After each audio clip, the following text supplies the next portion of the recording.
నంద్యాల జిల్లా నందికొట్కూరు నియోజకవర్గం కొత్తపల్లి మండలంలోని శివపురం నుంచి ఎం లింగాపురం వెళ్లే దారిలో 4 రోజులుగా కురుస్తున్న వర్షానికి పొంగిన పెద్దవాగు ఉధృతి తగ్గకపోవడంతో 10 గ్రామాల ప్రజలు కొత్తపల్లి మండల కేంద్రంతో పాటు ఆత్మకూరు పట్టణానికి వెళ్లేందుకు రాకపోకలకు తీవ్ర అవస్థలు పడుతున్నారు.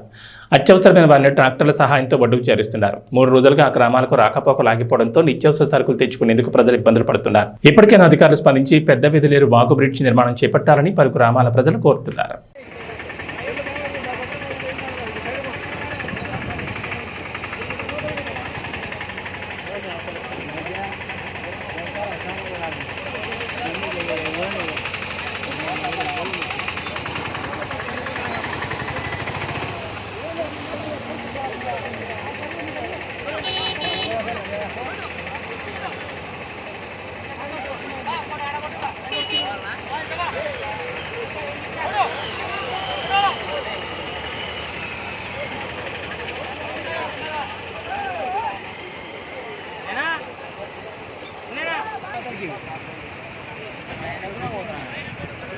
Saya sudah